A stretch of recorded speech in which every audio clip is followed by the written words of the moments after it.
Spurs News Podcast, your home for all things Tottenham Hotspur. Now, here are your hosts.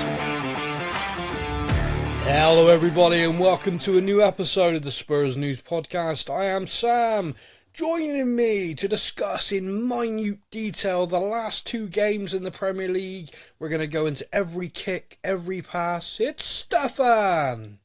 Mate, I'm already rocking in the corner. Don't make it worse. Yeah, okay, we won't do that. No, screw it. So our last two games, we lost 2-0 at Stamford Bridge and then 4-2 at Anfield. Okay, everyone good? Do we need to talk more about that? No? Good? Scored two goals. That's it. That's good. Let's carry on. Yeah, in the last two games, we scored 2 goals. Moving on.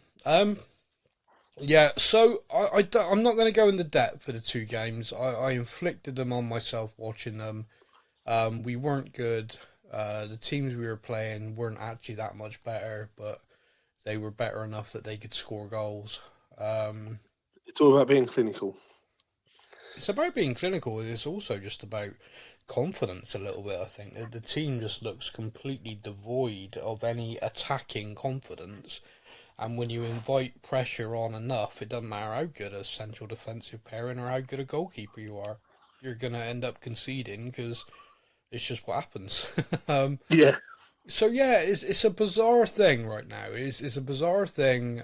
Like I said, I'm not going to go into the heavy detail into the games, but the bizarre thing for me is the kind of you said it to me a couple of weeks ago. You said if the results stay like this, Ange has got a problem, and we kind of went back and forth on it because I was like, I don't really agree with that. I think the point you were making was more the toxicity in the fan base that exists just seems to absolutely bubble over.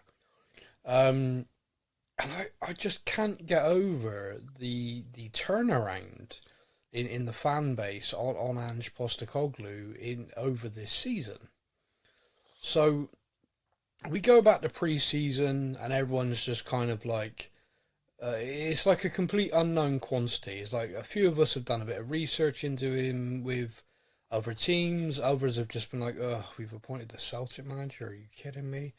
Others are just like, he's an Aussie. What does he know about football? So it was a real, it was a real kind of unknown thing. And in pre-season, it was a bit crazy, really. A few of the pre-season games, it was hard to see really, the pattern or the kind of, but I mean that's what pre-season's for. Pre-season's for him to test out which players can do what he wants them to do, etc.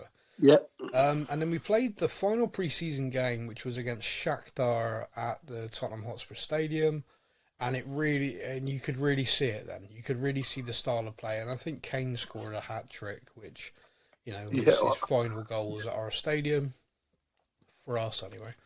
And so it's kind of like, okay, I can really see how this is going to work now. Okay, I can really see it. The season started. I think the first game was a 2-2 draw with Brentford. It was. I think. Yeah. And it was kind of like, okay, well, we can attack, but can we defend? This is going to be interesting. At least it's going to be entertaining. It was kind of like everyone was like, we got zero expectations here, but at least it looks like it's going to be fun.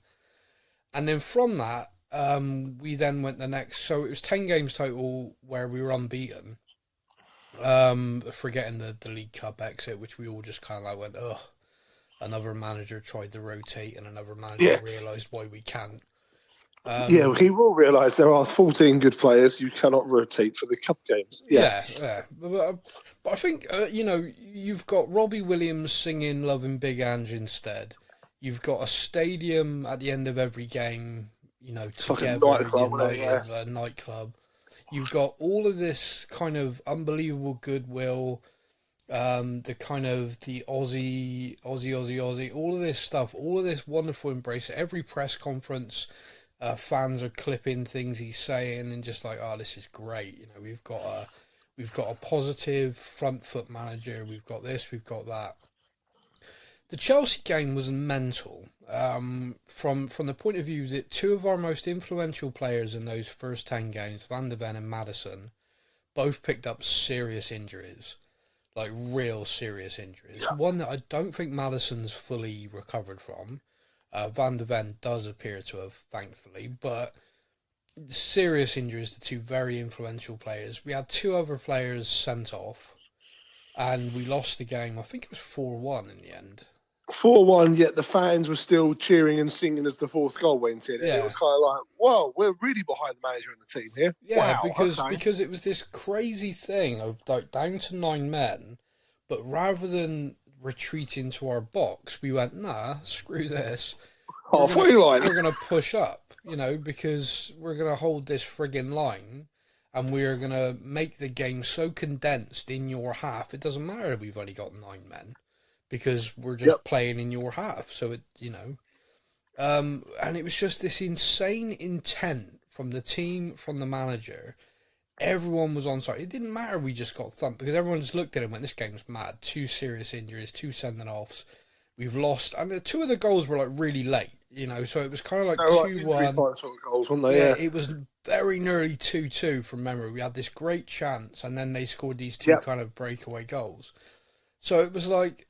Yeah, the fans were fully behind it. Now, from that point, I think you can literally look at the form of like wins, losses, and someone sent me a color-coded one the other day, and it's very pretty. It's very pretty, but it's very all over the place. So it's very like win, draw, loss, draw, win, loss, draw, win. It doesn't. You don't ever get another run again like we did at the start of the season. It doesn't exist. It is very consistently inconsistent. And I think if you look at the first 10 games and what happened, and then you look at the next 10 games as another kind of bracket of sort of time that passed, just focusing purely on the league, you during that 10, if you look at the time period, we were missing key players through injury. Because not only did those 2 serious injuries happen, we then just had a run of like nightmarish results. Perisic was out, Solomon was out for the season. We had other players pick up bits and pieces that made them miss weeks here and there. Another couple of suspensions happened through yellow cards and another red for Basuma. It started coming back together, and then off a load of players went for the AFCON, the Asia Cup. Yeah. So we kind of limped it into January, picked up a couple of players in January to try and help reinforce it. People started coming back. But I think the thing is, and it's a kind of it's a perception thing that I think I kind of went into as well, which is, oh great, they're back, we're going to fire on all cylinders again. Just because a player comes back doesn't mean they're 100% match fit. Like shaking off the injury, I'm fit. It's going to take a bit of time to sort of get the rhythm again. And I think the other aspect as well is the first 10 games of the season, we were playing a style of football that Tottenham had not played for 4 or 5 years. Well, never really played that way, but we were not an attacking side for the past however long. The final season under Lemon Nonce, and then Jose, the one we don't talk about, and Conte... We were a counter-attack, not really... We weren't really a side that did anything on the front. Five at the back, and they must not go past the halfway line. It was getting nosebleed, So I think teams in those first 10 games were like, oh, okay, we're playing Tottenham, we'll play this way. Holy shit, where did that come from? They're running at us, they're playing the ball forward all the time, what the hell is this? Why is their left back playing in the number 10 position? What is going on? What the shit? They're just copying Pep, mate. And then you get to like this kind of middle part of the season where we're just injuries everywhere, suspensions. And teams, of course, it's the Premier League. They've all got analysts. Teams are now, you're getting to the point, it's the second game against a lot of these sides. And a lot of these sides have now watched us for a period of time. They're like, okay, right, this is the way Tottenham play now. This is how we're going to have to counter, etc. And you'll notice teams suddenly started to do to us what they did against Liverpool and what they did against Manchester City, which is, right, we're going to play this low block counter style because they play a high line. So our plan is we'll play this and then we'll just basically get a fast guy and kick it over the top and he'll try and stretch him and he will race everyone apart from Van de Ven. Yeah. But just in your mind, just for a second, when Van de Ven came back from injury, Just think, and I bet everybody listening can do this. You can probably immediately think of at least 5 examples of where Van der Ven has sprinted back on his own and recovered. I'm not asking you to name them, but I bet in your mind you can all think of, I can clearly see it, multiple games, him doing that. We didn't have that during the period he was out injured. So we had to play slightly different and we had to adjust and we had different players in and out trying to cover that. This is why he picked Emerson Royale as centre-back during that time, because he needed someone with pace to try and keep that. Try and do it. Yeah. Yeah. So you look at these things and you look at the kind of everything that's gone on, and then you get to this point in the season where, okay, the AFCON and Asia Cup's done. These players are back. In very different conditions. Sarr came back, confidence knocked a little bit. Senegal kind of underperformed on what their expectations were. Their players got a little bit of stick because of it. And he hasn't really looked quite as confident as he did before he went. That can happen, fitness-wise, etc. as well. I think going off to a tournament mid-season, your conditioning is different. It's just... kind of took his rhythm away. Now, Basuma went, and he had a terrible time. He got malaria. Now, anyone knows anything about that, that's pretty serious. And he was very unwell. He's come back, and I think all of us can sort of say he doesn't look the same player for quite some time now. But just recently, the last couple of games, despite the defeats, I'm seeing a little bit more of him in what he was doing, where he's taking the ball, turning on it. So it's kind of like, the results have been crap, but just him individually is starting to look a little bit sharper again. He's getting a bit more back to what we wanted to see, yeah. That's taken a long time, but that can be a thing. That definitely can take a long time. Sonny went to the Asia Cup, and again, he hasn't really... When I'm watching Sonny at the moment, playing centrally, he looks a little bit like he did that season where he was carrying an injury and none of us knew. Where he just looks a little bit like he's overthinking things, like he's a little bit nervous to do stuff. And you'll see him kind of like make a pass or, he doesn't seem to be taking things on quite like he was. And that could just be confidence. It could just be purely his confidence is a little bit rocked at the moment, But yeah, we'll have to wait and see on that, because at the end of the season, if suddenly he puts his hand up and says, I need to go and have a surgery, we're all going to know he was doing the same thing again. Which will be very frustrating, considering the whole Richarlison thing.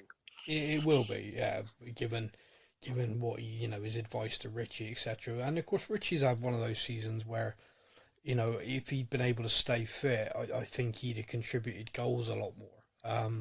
You only got to look at the way we scored against Liverpool, where, Johnson beat the man, low-driven cross, Richie's there. His natural instinct is that player, whereas others in our team don't have that. And you think, again, I can think of 3 very quickly, maybe 4 examples of that goal. Just that kind of replicate that same goal. Johnson smash, or Werner smashing it in low and hard, and Richie's the guy running across the front man and scoring. I think that's the difference between having Son up the middle or on the wing. Yeah. Because Son is a winger. He wants to get the ball. He wants to cut inside and have a shot from, the corner of the box and stuff. And that's kind of his position. Yeah. That's kind of where he wants to shoot from. As a centre forward, you're nowhere near that position. You're kind of penalty spot, 6-yard box. Yeah. Where you need to have that pure striker instinct, which Richarlison has. Which is interesting, because when we signed him, I didn't really think of him in that way, Richie. I was thinking of him as kind of a wide forward himself. Because every time I'd watched him for Everton, he was just kind of doing these nice skills and scoring goals, a bit like Sonny. But he's kind of proven... I saw, the World Cup when he was playing the 9 for Brazil. And you sort of saw, okay, in and around the box, the guy can finish. All right, fair enough. We dropped serious money on him. We know he's got the ability, but the thing he's got, which his tireless running when he's fit is invaluable to press from the front. But he actually does have quite a good positional sense, which I never attributed to him as a number 9. So he does make a difference. His hold-up play. I didn't realise how good his hold-up play was. Yeah, no, he does really make a difference. He makes. Yeah, it really does. I mean, His impact against Liverpool, I think, was excellent. I mean, look, let's not kid ourselves. Liverpool dropped off. Liverpool went 4-0 up and kind of just went, job done. But Happy days. Yeah. but we did score and did really get on top of them when Richie came on. The substitution certainly changed the game a bit. Yeah, it's just a shame it took 4-0. But anyway, that's a side note. So just again, like over the season, but the thing that kind of like we've gone into this run now where it is a real difficult run, like a real tough patch of games, but it's been a real run of poor performances. It started with a really bad loss to Fulham, a really bad loss to Newcastle, and then you've gone into this run of games with a defeat to Arsenal, Chelsea, and then Liverpool. It is the first time since, you know what, I think it's the first time in 20 seasons we've lost 4 games in a row in the league. See, you said about you started saying about the perceptions and stuff. Yeah. You know, it was only a couple of months ago Yeah. that people were looking at this run of games and going, "Oh, Tottenham are going to decide who the champions of the league are going to be," because you know, well, we still could, which I really we still could. of. Just unfortunately, not in the same way as what we thought. We were kind of looking at it a couple of months ago, going, "God, we're going to beat Arsenal, beat City, and we're going to beat Liverpool, and then you know we're going to really decide." And now it's actually a case of, oh, it could be actually done on goal difference. Oh, okay, there could be a different way of deciding it. Oh, okay.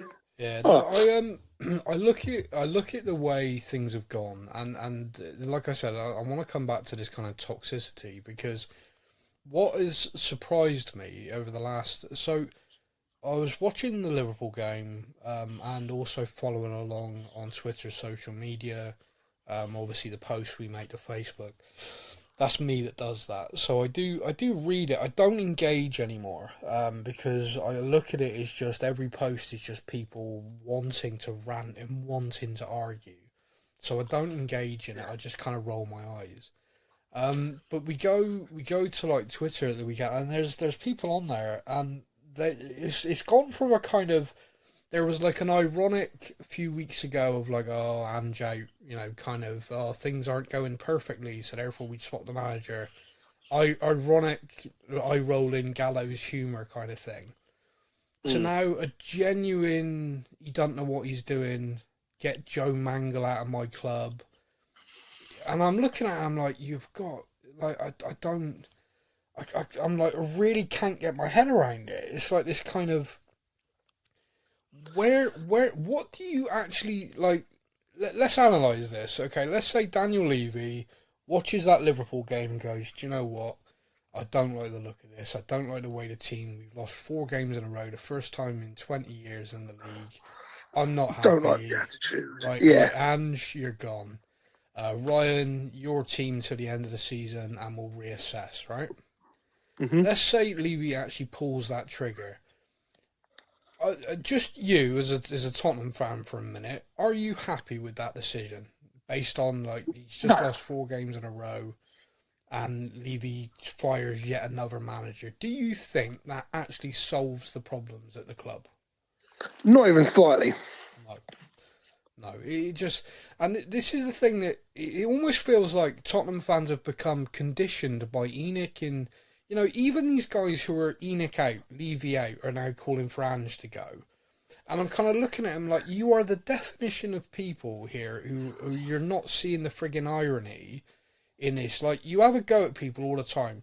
Oh, you know, because sometimes you'll see debates online like, oh, we should sign so-and-so. Yeah, but no, he's too much money. And then you see the kind of Levy out, ENIC out. Oh, you've been brainwashed by ENIC all this time. You're thinking about money and the bottom line. All you should be thinking about is the football and all this kind of thing. It's like, okay, all right, fair enough. I've played Football Manager a lot, all right? I don't think we can afford him. It's crazy, isn't it? So these same people now are like, oh, Ange Out. And you can just say, well, you've been conditioned by ENIC and Levy here to go, every problem at this football club is down to the coach in the dugout. So anytime things aren't going well, we're just going to fire him, start a project again. And then we're going to wonder why. Like, so the other week we did our look at the squad, didn't we? We did, yeah.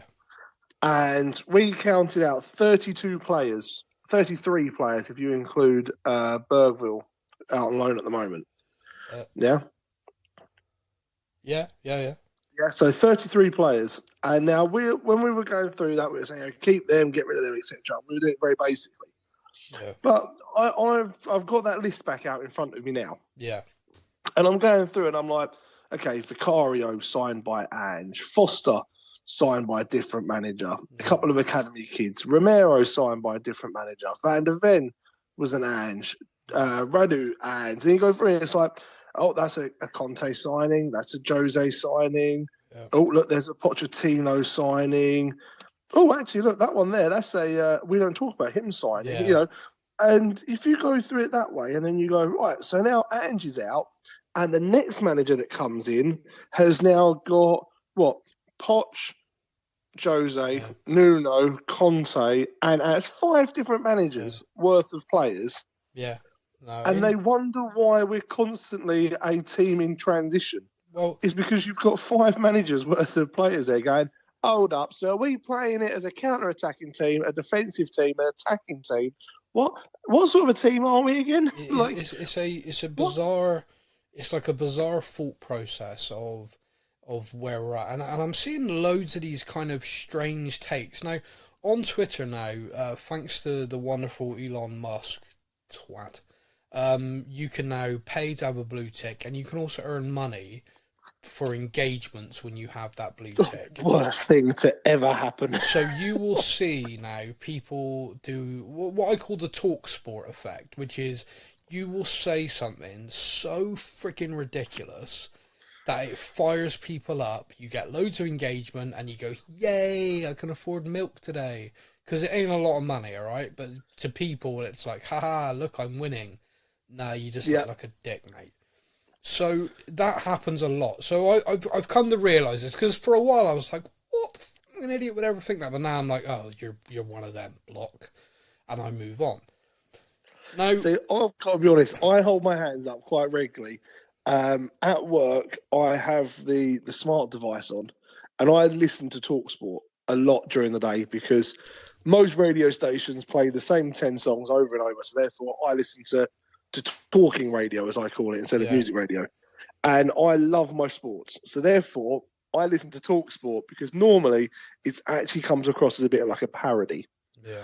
You know, the way it comes across. And I had TalkSport on after the match against Liverpool. Yeah. And you've got like fans that are phoning TalkSport. And some of the stuff there, oh, this just proves that Aussie rules football doesn't work in the Premiership. And I'm like, oh, Jesus Christ. Oh, this is the voice of a Spurs fan. And this is then, you know, other fans are listening to this and they've just heard 3 different Tottenham fans all phone up. One going, see, no manager from Scotland could ever make it work in the Premiership. And you're like, well, there's a really good example of where that's wrong. Oh, an Australian can never make it work in the Premiership. And you're like, well, actually, we've had some really good players in the Premiership that are Australian, actually. You gotta love the level of actual casual racism involved in it as well, which is, you know, people say, oh, yeah, but he's white, it doesn't exist.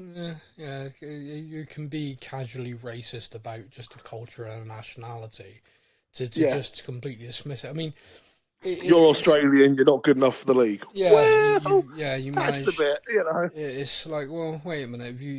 If you were to say that about certain other cultures and countries, people would be jumping on you.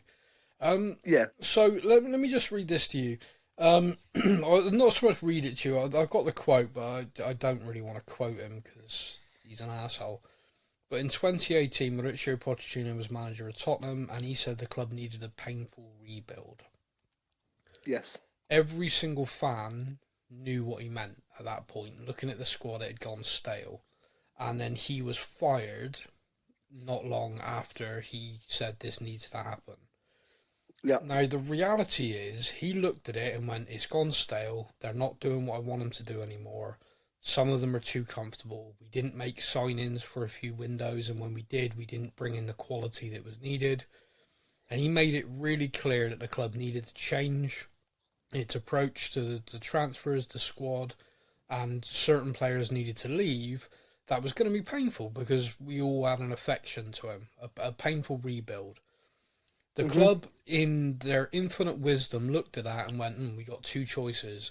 We spend big on the squad and rotate some of these players and back the manager who's done wonders for us, or we fire him and hope a win-now manager can come in with this squad and get us over the line.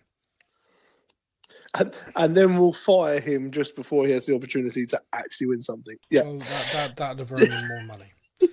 So yeah. there's certain things out there that you know, and then there's certain things that you're told, and you go, yeah, that kind of makes sense. So there's certain things that I know. I know that Pochettino was pushing to have that squad rebuilt. It's all documented. He did it publicly, which he never did before, but he did it publicly because I think he knew he needed to apply pressure. What happened was the season started, he had that same squad, it was stale, the results weren't good, they fired him. So that is something we all know. That's what happened, and I'm still to this day think the club made a decision based on what was going to cost them less. We fire him, it's going to cost us this. If we keep him, we got to buy loads of players, it's going to cost us loads more. So off he goes. You then have a situation where you appoint Jose Mourinho as a win-now manager, trying to get the best out of this squad, try and get this squad, which was close, it just got to a Champions League final. We need someone to get them over the line to win something. You get to the following season where they get to the League Cup final. The results everywhere have been poor, performances have been poor, squad harmony is in the toilet, people are genuinely hating the regime. The fans aren't exactly enjoying football. Yeah. No, and they fire him the week before the final. Now, I will still say this. I'm not a big Jose Mourinho fan. He's one of those managers, when he's at another club, I can kind of laugh at some of the stuff he says. Yep. When he was at my club, I hated every minute of it. I tried, when he joined, I was like, okay, he's our manager now. You've got to try and embrace the crazy and the media circus. And, the dark arts and all this kind of stuff, and all the Amazon documentary, which I don't really want to talk about with you bastard. But all of this kind of stuff, you try, because that's what you do. You try to embrace it. But it got to a point where it was like, I'm not enjoying watching Tottenham anymore. It's like, I'm not enjoying this around my club. This is just so toxic. And I was seeing players like Dele, who I was loving watching. They were just like born to play for Spurs type players, just be driven into the ground where they're no longer allowed to try anything, and he's never recovered, and certain players never recovered, and so it was frustrating as hell. And then they fired him. Now, so there's I know Pochettino called for a rebuild and they got rid of him rather than rebuild the squad. I am told by people who are far smarter and more knowledgeable than me that Jose's contract had some pretty big bonuses for lifting a trophy. And Tottenham fired him a week before a final. And for all I've said about Jose and everything, in a one-off game, he's still the guy I'd pick to win a one-off game. And we went into that final and we lost 1-0 to a very, very good Man City team. And it does make you wonder. It does make you wonder, if he'd been the manager, would we have won that final? You'll never know, but potentially, of course, because we weren't far away without him. So it just kind of makes you wonder, and I think the club made another economic decision to make that change. We then had the great, manager hunt, which ended up with the one we don't talk about, which was just a bad joke. He was like... After talking to 35 managers... Yeah, it was just an absolute shambles. And it, again, just showed the club and the hierarchy of the club, the mess they are in. How they just didn't know what they were doing, and it really highlighted that. It was awful. He doesn't last long, and no surprise. No surprise. And then you bring in Conte, who has a real galvanising effect around everyone. A couple of very good signings in that January, and the club grabbed Champions League, and everything appeared to be going in the right direction. But again, you've got a coach who is kind of very... I don't know what the right word is, but the guy is very heart on his sleeve, kind of temperamental. Italian. He's very Italian. Yeah, very Italian. But also, he can be so divisive and so kind of... And again, this is a guy I'm throwing myself fully on board. He's come in. He is one of the elite coaches in world football, and he's at our club. Yeah. And again, we went through this kind of period, we gave him the backing he wanted. Signing the players he wanted in the system he wanted, despite it not being really the Tottenham way. We just kind of abandoned all our principles, and then it doesn't work out. Now there's a ton of stuff that behind this, off field stuff, with him and his personal life, and losses of friends. He had a really tough time, and I think his passion for the job went. And I think once you as a squad of players can see the managers kind of checked out, it's very difficult. I think the situation become really, really a mess. And then, of course, he just lost it in that post-match. And once you do that, everyone's just like, well, he just wants to get fired. He's literally just sorting himself out to get fired because he wants the money. And then everybody's checked out and nobody's fully invested. And once again, it's Ryan Mason's blue and white army till the end of the season. Although we did try Stellini, After that awful decision of, this coach isn't working, let's put his assistant in charge. Yeah. Just like, again, another example of you wanting to drive your head through a wall due to the club decisions. So we finally get to a point where the club have gone, right, hands up. We have fucked this for a few years. We haven't bundled it. We've made bad decision after bad decision of trying to just get the most out of a squad we've built. Not really doing the painful rebuild that everyone saw was needed in 2018. We've kind of tried to avoid that. We now realise we have to do that. So we're going to go back to our principles of playing good attacking football. So we want a coach who can do that. And we want a coach who actually has a history of coming into a side that has lost their best players, that have lost all of this, and has had to rebuild them. So we go back to Ange joining Celtic. Now, Celtic in the Scottish League, if you're Celtic or Rangers, 99% of the time you're going to be winning the league up there because of the sheer financial power you have over every other club. That's just the nature of the Scottish Premiership, but it doesn't mean that every game's an easy game. I know it's the whole kind of like Farmers League and all that kind of crap, but when he joined Celtic had lost their best players, their squad was aging out, it needed a complete overhaul, and he had to do that. Yeah, he joined just after Gerrard had won the league with Rangers, isn't he? Yeah.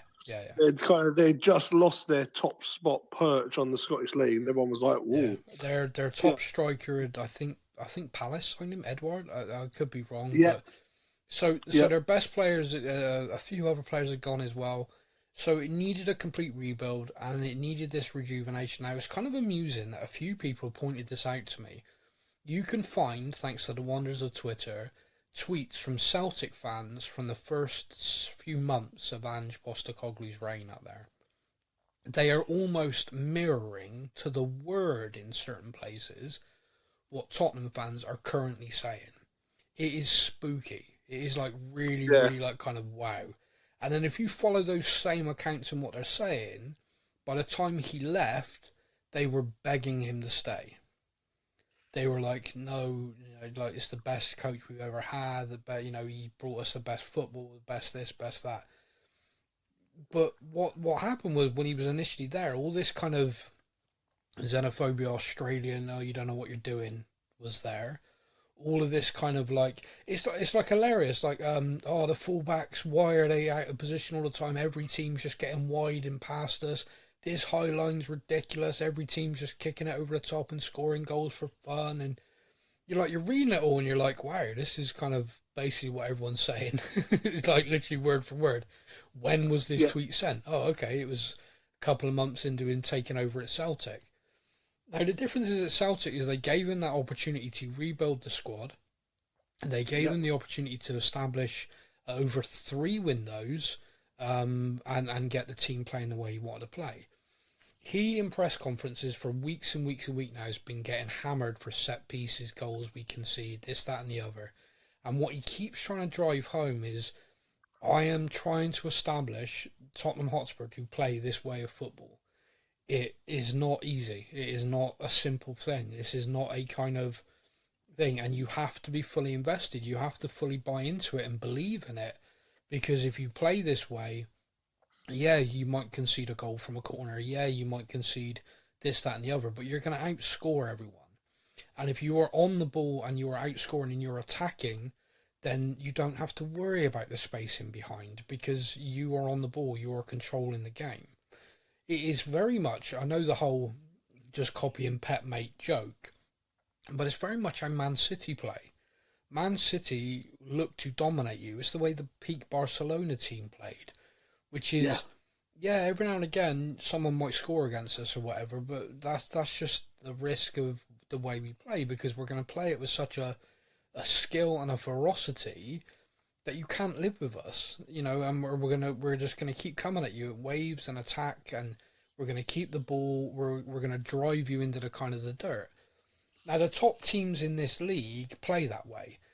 Your Klopp at Liverpool doesn't have a plan B. All right, he doesn't have a 6'8" striker he brings on if things aren't going well and they lump it up to him. That's not how Liverpool play. They have their way of playing. Man City is the same. I mean, Man City does have a Norse god that they bring on or start with, but they still don't lump it up to him like it's some sort of panic. Let's be honest. Man City's plan B is to bring Kevin De Bruyne and Julian Alvarez off the bench. Yeah. Oh no! Look how much they suck. And you kind of look at the top teams, the best teams in the Premier League this season. The top three teams: Man City, Arsenal, and Liverpool. None of them have got this elusive plan B that everyone's crying out for. They have their style of play, the way they want to play. They believe in it, and they attack, and they go for it, and they are the most successful teams in the league this season. We are not far off that. Like, we're not. We're fifth in the league. Using that point to help you kind of drive it home, look at Aston Villa. Yeah. Aston Villa have played a style of football all season, and they are sitting in fourth place in the league. Yeah, they came up against Tottenham. They went, we're going to play Plan B, and we're going to, and got thrashed by us 4-0 in one half. Yeah, that's what happens more often than not. If you have a designated way of playing football, and then you go, right, for this game we're going to play a different way. Yeah, the cohesion of the squad is going to go, hold up, what?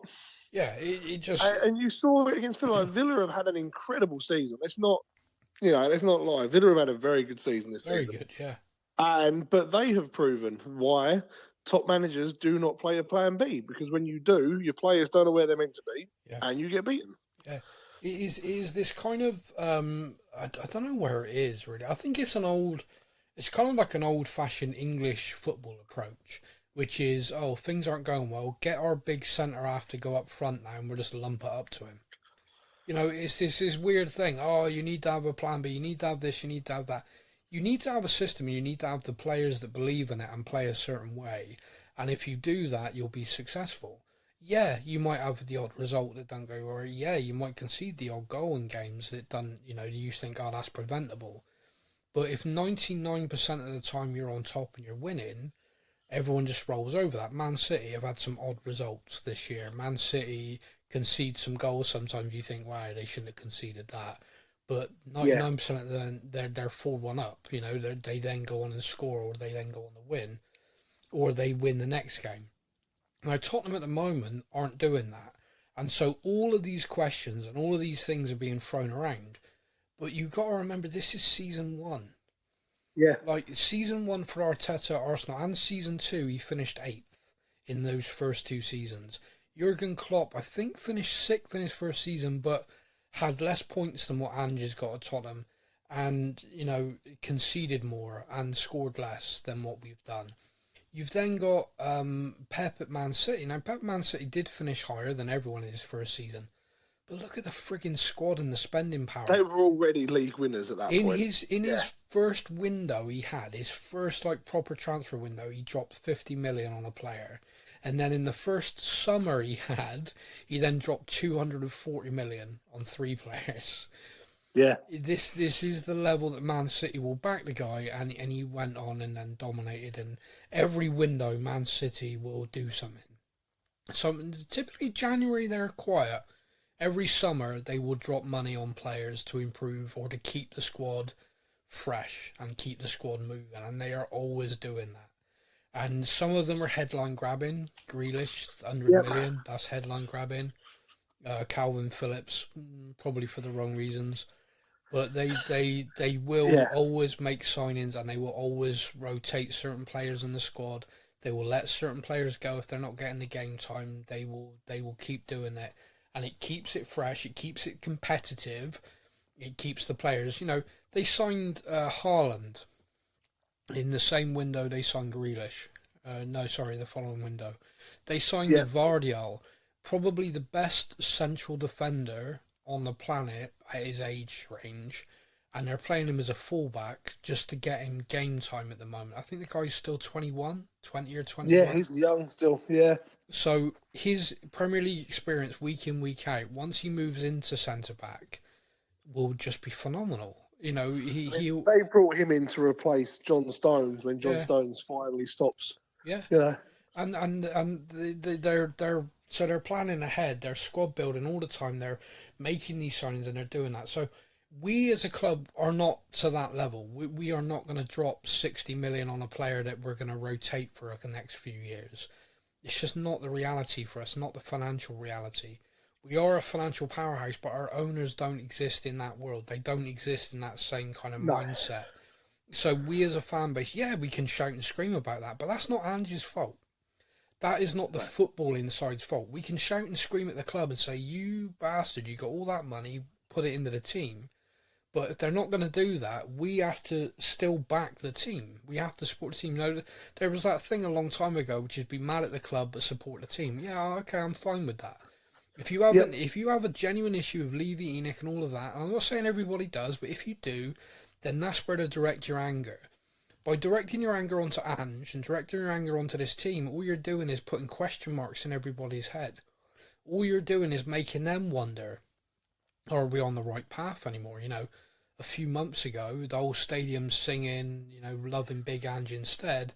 Now I'm seeing get this Aussie out of the club, because that's the other thing as well, is like people are tagging players and stuff on social media, berating them. They see it. They do see it. Yeah. And I kept seeing this thing, like a few of these big Tottenham accounts who were doing it, going, oh, it's just their social media team. Why are people getting pissy that I've tagged them? I'm like, it's like you don't actually exist in the world. It's like you didn't watch the Amazon documentary where they've all got Sky Sports News on in the background every day in the restaurant, in the cafe, at the training ground.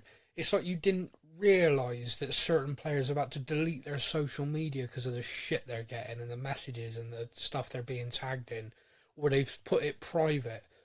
It's like you don't see any of that because in your little bubble you're thinking, oh, these millionaire prima donnas. They can't see it through the money. Yeah. And then at the same time they're saying, oh, Dele, poor Dele. Oh, if only we'd realised his mental health and all this stuff. He's so brave coming out and saying it. And this same account is then tagging Brennan Johnson, is then tagging, other players, just slagging them off and berating You're them. not good enough to be in our club. Get out, yeah. Yeah. It's just like, I don't understand that mentality. It's just like you're off your tree. Me and you have loads of discussions. This podcast is an example, is a record that people can find where we talk about players being in and out of form, not really rating them. I don't think they're working in this system. I don't think they're playing well at the moment. Yeah. But it's never personal. Like, there are some players you just look at and you go, oh, I don't really rate them. I don't really like them. But that's not a kind of like abusive onslaught at somebody, and I'll never understand that. It just doesn't make sense, especially while they're playing for the club. If someone's putting on the Tottenham shirt and they're giving their best, what are you doing? What more can you really ask for? Like, I am a prime example with Romero and Richarlison. They were both two players that I did not particularly like. Yeah. Richarlison before he joined us, and Romero, I saw a match live at the stadium very soon after Romero had joined. Yep. And one of the first things I saw was in our own box, an opposition tackle him and him jump over their legs and then land on the floor like he'd been shot. And I instantly went, oh, God, you're a centre-back. What are you doing? Oh, this is not the player for me. And it took a while, and people that listen to the podcast will know it's taken a while. I'm now a massive fan of Romero, massive fan of Cusi, and Richarlison. I now praise Richarlison way more than I moan about him now as well. I admit that. I admit I am known as the flip flop. I know you are, but it's never been a personal attack on them off the pitch. Like you've said to me a few times, Richarlison off the pitch is like an absolute saint. Yeah, he does charity work, he visits hospitals and schools, and he's like off the field. He's an absolute saint. Mm. I never once kind of went, "Oh, he's a bad person" or anything. I questioned his ability on the field. I questioned if he was the right sort of player that we needed at the team. But you never attack a person. I don't know them. Like, if you don't know someone, how can you have any opinion on what they are like as a person? Yeah, no, I know. Yeah, I see it on social media, like people personal attacks on people, and I'm like, are you their neighbour? Do you live across the street? Do you deliver their paper? Like, how do you know what this person is like? How can you give such a? And at the moment, it seems to be a lot on Ange. Ange seems to be getting attacked because he's Australian and he managed in Scotland. Yeah. And and you start seeing these attacks on them, and you're like, you don't know the guy. I've seen a video going around on social media from the end of the Liverpool game. Yeah. And Ange is kind of like pointing to his head and stuff like that. And now there is absolutely zero context to that. Yeah. Someone was filming Richarlison, Son, and Ange clapping to the crowd at the end of the Liverpool game. Yeah. Ange then starts pointing to his head, points to his chest, turns round, turns back to the crowd, points to his head again, and walks off. Yeah. And now I have seen that with no context to what a group of people or a person in the crowd has said or held up a sign or who knows. But I am seeing like constant things now of, someone was showing him that was 4 losses in a row. And then someone else is going, oh no, a fan had a sign in Ange we trust. And then someone else is going, someone was absolutely berating the team. And it's like, so no one actually knows what was happening, but we are now personally going to attack Ange of, that was Ange saying that he knows, he's pointing to his brain to say, I know what I'm doing, I'm thinking about it. He hasn't got a bloody clue. And, all these attacks on him, and I'm like, there is zero context behind that. Yeah. Like, that is literally just a manager tapping his head. Now, for all we know... He had an itch. He had an itch. It could be that someone's gone, that's 4 losses now, and Ange's going, I know, I'm working it out, I know. Yeah. It could be someone has held a sign up, in Ange we trust. Yeah. And they're going, he's touching his brain, trust the process. It could be anything. But social media has taken that, and wow, the different attacks. Like, he's touching his head because he's saying, I know this isn't Scotland. I'm like, oh, fuck off. Yeah. You know what I mean? It's I'd like to think he's learnt from the difference in accents between London and Glasgow that he's not in Scotland. You'd like to think, yeah. I'd like to think that has been established. Who knows though? Some people aren't great with geography. Maybe he is confused. So another little thing that I'm seeing quite a lot, and I wanted to draw this out because I think this is a kind of hilarious thing. So one of the things that I've looked at quite a regular basis is the comparison of where we are with other managers in their first seasons, other successful managers who are doing football the right way and doing well. So like we talked about the comparisons of Klopp, Arteta, Pep in their first seasons, and it is very comparable. He's doing very well in comparison. Season 1, like I said. And one of the things as well is people are like, well, compare him to Conte, compare him to Jose. And people just recently like, oh, Jose did this and Conte did this. And they're sort of saying, oh, we're no better off. We're no better off with Ange than we were at Conte. Conte was a born winner. And I've sort of looked at it. I've gone, okay. So forget the style of football for a moment. So forget the fact that under Ange, although things have gone badly recently, overall, it's a very entertaining, good style of football that we have enjoyed. So we're in a bad run. Things aren't looking good right now. But overall, the way he wants to play and the way he is uncompromising is attacking football. That didn't exist under Jose and Conte, right? So from that point of view, from me, that's a tick, right? I would rather, die on the halfway line than live on my knees trying to defend my penalty box. It's just ridiculous.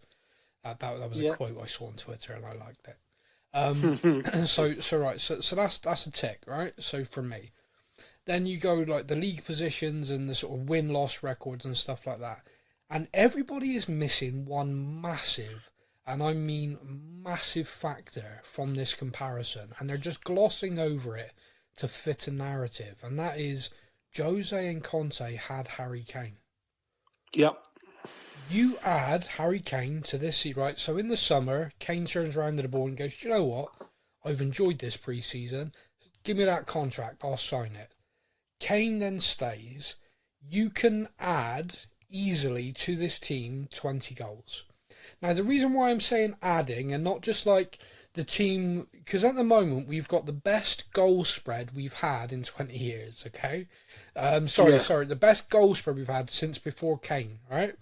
Now, I'm saying add 20 goals, and I mean add. I don't mean that he'd take all, because some of the goals that we've scored might have been more Kane, so they might not have been Sonny scored, but I'm on about adding, because if you look at the chance creation from our side, that has not been converted compared to the previous season, it is monstrous. Okay, so under Conte, under Jose, in the seasons and the other guy, the number of chances created that weren't converted are a fraction compared to this season. Dejan Kulusevski, in the first half of this season alone, had created 45 chances that were not converted. 45 on his own. Man. Johnson, 15. Son, 12. I'm just looking at this now, okay? Now, these are chances. Now, don't get me wrong. Some of these that are chance creation with stats, you might look at it in real play and go, well, the guy had no chance. The ball's landed to him, but yeah. They rolled the ball out to Højbjerg at 30 yards out. And he hit a shot into the rosette. Yeah. But if you even halved all of that, that's still 30 to 40 chances created by our forwards that weren't taken. I tell you that Harry Kane would have scored at least half of those. I believe that, because you look at the chance conversion rates for him in our side, you look at the goals he scored for Bayern Munich this season, 43 and 43. He would have scored those goals. Now, if you add those, he's all right. Yeah, he does okay. Now, if you add those goals in and the points that those win, we are in a very different position to where we are now. And you're not just talking about top four, but we're actually challenging. Like, all of a sudden, you look at the games we've just had as well. The chance conversion rate against Arsenal, for example, we dominated that game. They had 4 shots, scored 3 goals. We dominated. Kane makes a difference in that game. Not only does he make a difference in the games just because of his goals, but he makes a difference because defenders are thinking, oh shit, it's Harry Kane. And then they're not thinking about Johnson, they're not thinking about Son, they're not thinking about Werner or Kulusevski and all these other players, because they're thinking, can't Harry give him Kane space. always scores against Arsenal. You can't give him space. You've got 2 men on him. If he drops deep, someone's got to go with him. Someone that you're always thinking about him, and it creates space. So Ange not only took over a team where the squad needed rebuilding, your point is so spot on. It is a hodgepodge of failed managers' dreams and visions, and he is having to convert it into a squad that can play his football. So some of them have learnt. Some of them have, like Pedro Porro was signed as a wing back. He is now an inverted right back and loving life, and he has adapted and he is great at that role. Destiny Udogie was signed as a left wing back. He's come in, converted, brilliant. You can really see. Ben Davies. Ironically, Pedro Porro playing in his preferred position before Ange. Yeah. I didn't think wasn't worth being in the squad. Yeah, he wasn't looking good. So you then have Van der Ven has come in, made a massive difference. Not only has he made a massive difference because of the style we play, which is he was needed, he's made a massive difference to Romero. Romero, up until the start of this season and the beginning of this season, was a yellow card magnet. He just generally was, because 99% of the time he was having to throw himself into things. And I said this, and a few people scoffed at me, but he was having to throw himself in because he didn't have any faith anyone was behind him. All the time he was like, I'm going to have to take this guy out because otherwise they're in. Once Van der Ven settled, and it was after a few games, Romero's picked up one booking since the Chelsea game where he was sent off. One. Yeah. And I got to be honest with you, he got that for complaining. And I don't think it was justified. I think his complaint was justified. So it's kind of like this narrative that exists on him now, but his disciplines, and that is largely down to the system and the player he's now playing with, because he's like, if they get past me, he's there. I know he's there. Like they've built a relationship where he's like, I'm good. I know he's going to be there. So I don't need to take the guy out. Romero is just slightly ahead. If you look at like the line, he's always just slightly ahead. And Van der Ven's kind of like, it's fine. And occasionally Romero goes, screw it, I'm going to go up front. I'm going to play centre forward. Yeah. And I'm fine with that because he's our best finisher right now. At the moment. Him and Van der Ven, definitely. So I look at this and I'm looking at the way like the players have adapted, and some of them have just like taken to it to a duck to water. Others have struggled, and so he needs to change that out. He needs to go, right, you don't fit Ange ball, so off you go. The idea that we then replace this guy when he's just started this process and we bring in someone else, like you said, who's going to come in with their own ideas, their own kind of thing, and once again have to start again to this rebuild is just like, I don't know what planet you're on. I don't know what you're thinking. On top of that, so me and you were having a conversation a couple of days ago about the Man United situation. Yeah. Man United looking at absolute shambles. Yep. The manager doesn't seem to have a chosen starting 11 or even a tactic. No. Like of how they're going to play. And we were like, how has he still got a job? And we were like, because actually, what managers are available out there to take over at a big club? Yeah. Now, if we were to sack Ange, we are going to either be getting Graham Potter. Yeah. We both said about Zidane has been out of football for quite a while. We don't know if Zidane's waiting for the right club, if he's going to get back into management. I'm telling you, he's done what his job. I'm telling you right now, if we sack Ange, this club would appoint David Moyes. Yeah. That's how this club works. Available. Oh, that's a nice, reliable, hard-working manager. He doesn't argue too much. Yeah, that would work. That's how this club works. But I want to... We'd sign Thomas Tuchel, who's leaving Bayern Munich. We'd sign him, have 2 good seasons, then he'd be off, and we'd start the whole process again. Mate, he's ex-Chelsea. I can't do any more ex-Chelsea. No, I'm done with that train. It just hurts. It hurts me. It's why Pochettino joined him, because he knew the only way he'd get the Tottenham job again is to be ex-Chelsea. But when it comes to it, like I want to throw this Ange Out thing away. Like I want to throw this away, and everyone's saying it, everyone's doing it. I just want you to give your head a wobble and just stop it. Just stop now because it's a nonsense. Ange Out now, mate. You can question like things that's going on in games. Like I questioned the weekend. We're 4-0 down, and now we're making changes. That like I was like, I don't get this. It felt like he was so like stood there in disbelief, like, how in the hell has this happened? Right, crap, now we better do something. It was just like, okay, don't know what's, 2-0 down, those changes, I'd have understood it. Let's try and get back in the game. 4-0 down, well, whatever. I mean, he brought Oliver Skip on as an inverted left back, who actually played quite a decent game. Did really well. Do you remember me saying this to you ages ago, that he was training in that role? He was training to they were looking at making him into a fullback, and we all kind of went, I don't know about that. Yeah. He came on and had a really good game. Yeah, he really did well. And again, really Lo Celso has come on in the last 2 or 3 games and has looked good. Well, against Let's see what. I mean, we're playing Burnley at home next.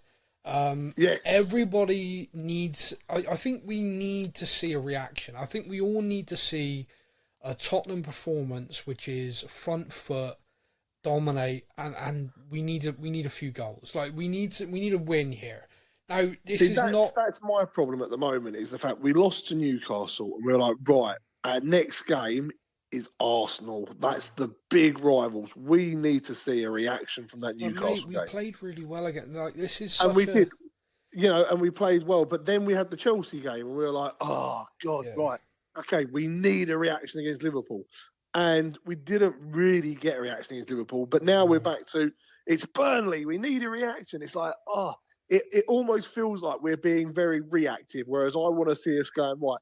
I want us to be proactive. I want to start in games at 100 miles an hour. This isn't so much need a reaction from what I was saying. It's actually more we need as a fan base some sort of galvanizing performance because it just kind of at the moment it feels like the players are starting to question things. It feels like Ange. I don't think Ange questions himself. I think Ange is very self-confident in what he's done because he's done this everywhere he's gone and he's been successful.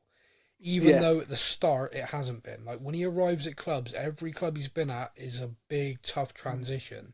And then they become successful. So he's got total faith in himself, total belief, and that's fine. It's almost like he needs to walk into the meeting room one morning and just put all the trophies he's won on the table and gone, that is why you're listening to what I do. This is the reason I know what I'm freaking talking about. How many of you guys have won a trophy at Tottenham? Yeah. Any of you guys? Any hands? No? Right, I've won trophies. Fucking listen to what I'm saying. Do as I say. Well, yeah, I mean, this is the... Again, mate, you can go round in circles on this because it's like Jose had won everything you could possibly win. Conte had won everything you could possibly win, and that didn't motivate anyone for shiest. No, which is just maddening, isn't it? It's absolutely maddening. But it is and it isn't because, like, you look at leagues around the world and you look at the teams that typically dominate those leagues, trophy-laden clubs and stuff like that. In England, genuinely, the reason why the Premier League is the biggest league and the most marketable league and everything is you do have a genuine belief that any team can beat any team on the day. And Man City have just won 3 titles in a row and they're pushing for a 4th. So you could look at that and compare every other league in Europe and go, well, actually, England's a one-team league. But it really isn't. Like if you genuinely watch the Premier League week in, week out, Man City are phenomenal. But Arsenal are pushing. Like Arsenal could win the league this season, which horrible. But they're pushing it and they are going for it. And go wash your mouth out, young man. I know. Yeah, and there's a very distinct possibility we could be the team that hand it to them. Because in the Premier League, Manchester City have not won at our stadium and have not even scored a goal at our stadium in the league.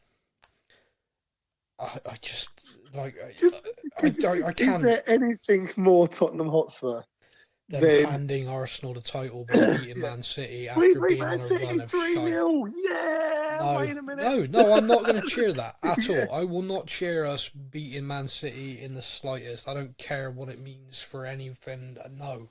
Bad Tottenham. No. But no, that'd be the thing with it. Yeah, Son or someone will score. We'll all jump up to go, yeah, no. No, I won't. No. I will not. I will not cheer. I will not be happy. This is such a bizarre feeling, but bad Tottenham. If there was ever a time for us to do a live podcast of a commentary of a game. Oh, could you imagine? I'd just be in pieces. I can't even begin to, because it's one of those things where it's like I'm actually comes off the bench to make it 4-0.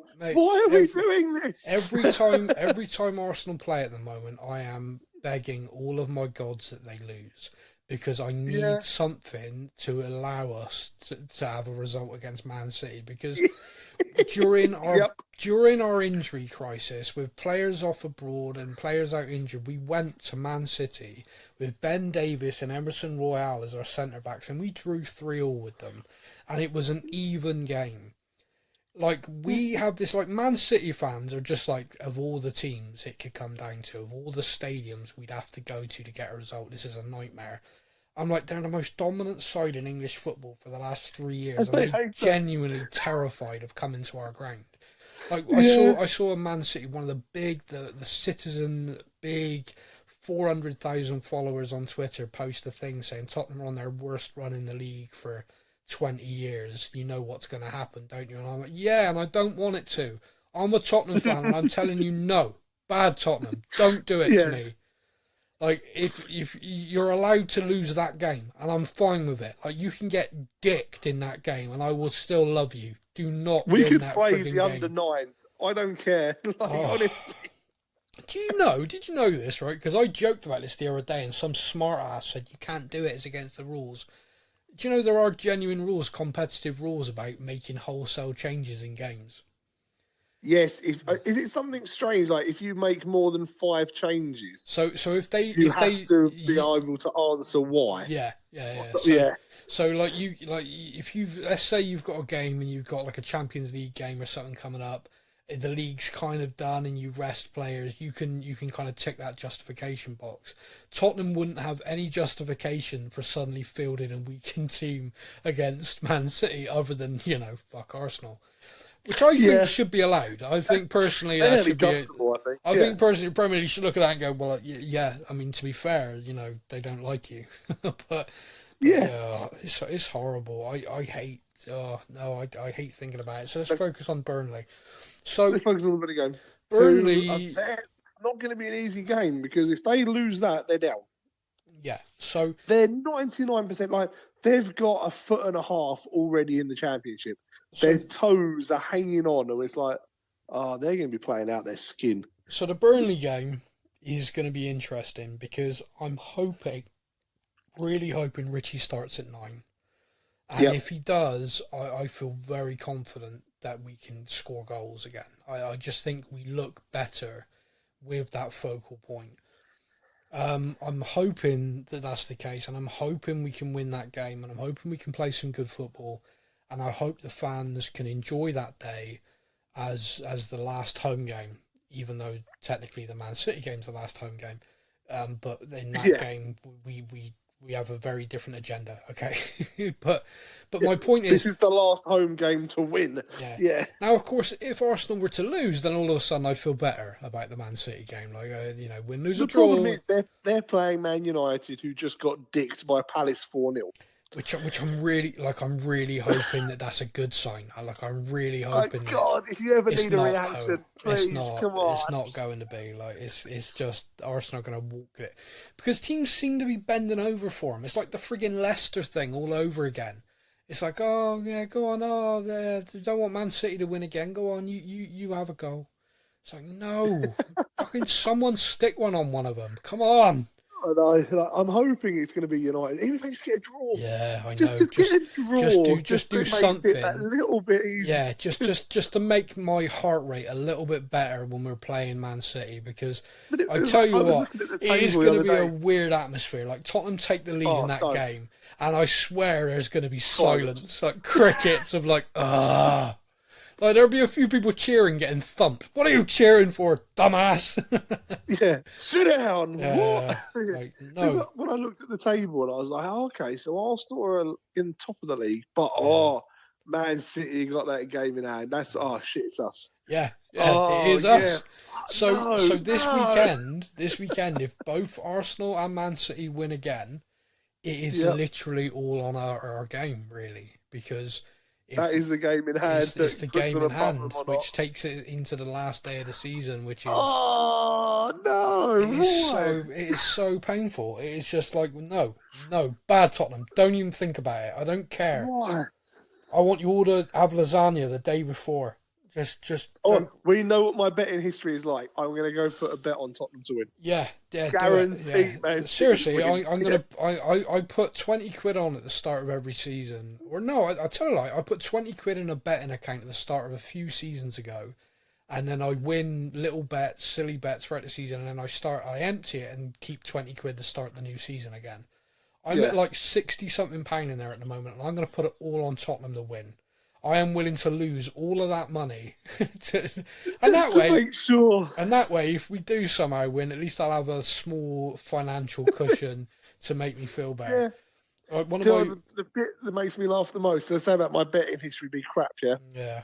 The only thing, so at the beginning of every season, I put a bet on like the 5 European leagues of who's going to win each league. Did you bet on Leverkusen? No, I bet on Harry Kane to lift his first trophy before we'd actually joined them.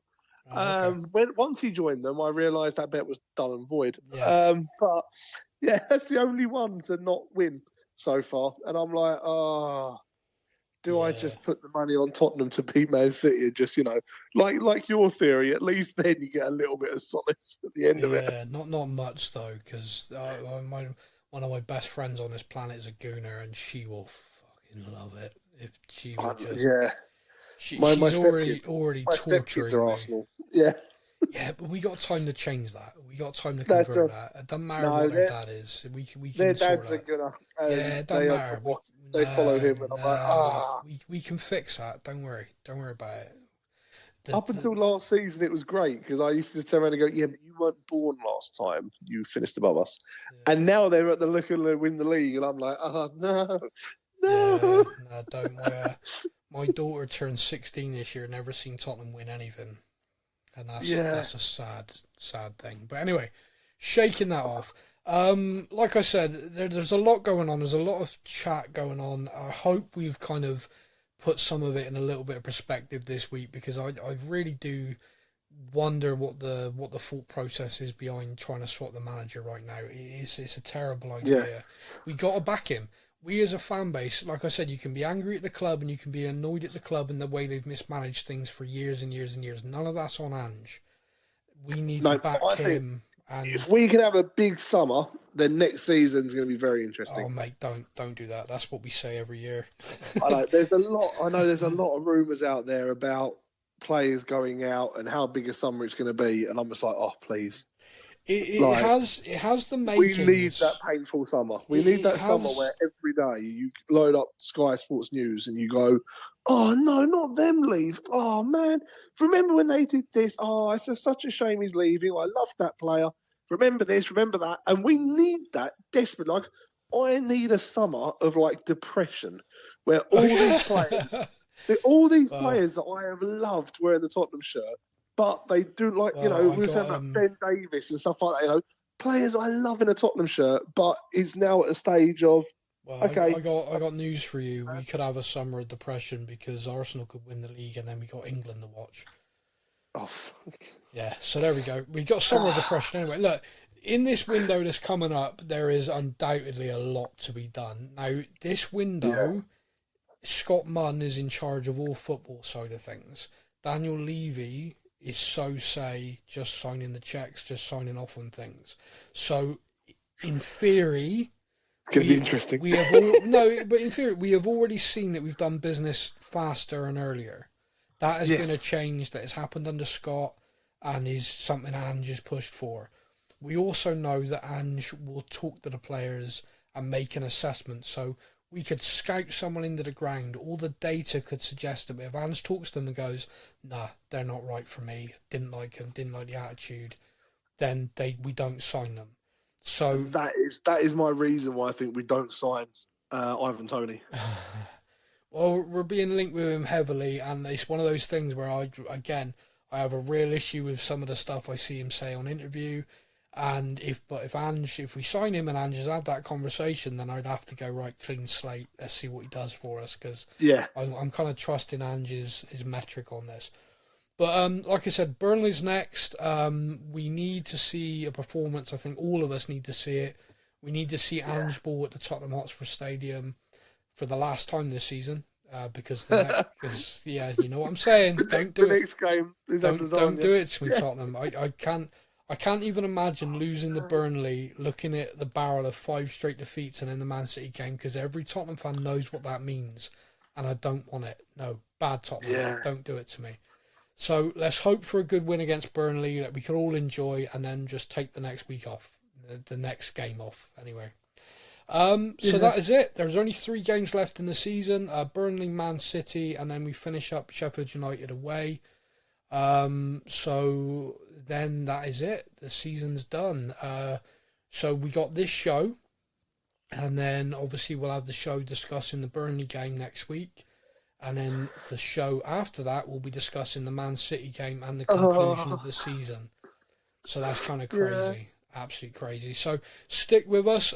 Thank you for listening as always, and like always, come on you Spurs.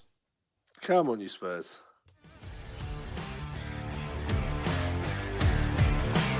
thank you for listening to the Spurs News Podcast. We hope that you enjoyed the show. Stay up to date with all things Tottenham. Follow us on social media. All links are in the podcast description.